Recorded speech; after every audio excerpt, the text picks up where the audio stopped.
आई बाहेर जाऊन थोड्याच वेळात परत येतो म्हटला, पण तो रात्रभर बायको आणि आईने पाहिली वाट तो आलाच नाही. त्याचा फोन बंद लागू लागला. 11 मार्च 2025 वार मंगळवार. वेळ होती सकाळची 9:30ची. पिलीव चांदापुरी रस्त्यावर असणाऱ्या वन विभागाच्या झाडीबाहेर एका 28 वर्षीय तरुणाचा खून करून मृतदेह रस्त्यावर टाकून देण्यात आला होता.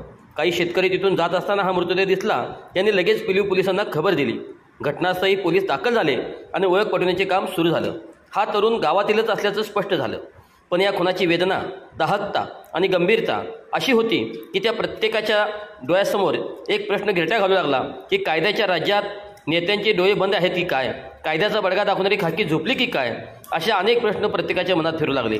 आकाश अंकुश खुर्द, वय वर्ष 28, राहणार पिलीव हा तरुण विवाहित असून तो पत्नी, लहान मुलगा आणि आईसोबत गावातच राहायचा. 10 मार्च सोमवार रात्री 9:30च्या वाजण्याच्या सुमारास आकाशला अज्ञात व्यक्तीचा फोन आला आणि आकाशने आईला सांगितले की बाहेर जाऊन थोड्याच वेळात परत येतो. तो परत आलाच नाही. रात्रभर बायको आणि आईने वाट पाहिली. त्याचा फोन बंद लागू लागला. आईचं काहीच भीतीने थरथरू लागलं, तर बायकोचं हृदय काळजीने धडधडू लागलं. मंगळवार उजाडला. सकाळचा सूर्य इतकी वाईट बातमी घेऊन येईल याची कल्पना आईला आणि बायकोला नव्हती. अख्खं गाव वन विभागाच्या घटनास्थळी गेलं. पोलीस मृतदेहाचा पंचनामा करत मृतदेहाची किती क्रूर हत्या केली ते पाहत होते. आकाशच्या डोक्यापासून पायापर्यंत संपूर्ण शरीरावर लोखंडी सळी गरम करून चटके देण्यात आले होते.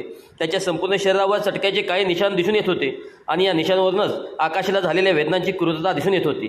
पोलिसांनी तात्काळ तपासणी चक्रे फिरवत दोघांना अटक केली. त्यामधून ही क्रूर हत्या प्रेम प्रकरणातून झाल्याचं समोर आल्याचं बोललं जातंय. मागील काही दिवसामध्ये बीड जिल्ह्यातील गुन्हेगारीचे वास्तव्य संपूर्ण राज्याने पाहिले. त्यामुळे अशी गुन्हेगारी फक्त बीडमध्येच असेल असे नाही, तर अशी गुन्हेगारी अत्याचार आता महाराष्ट्राच्या कानाकोपऱ्यात दिसून आला आहे.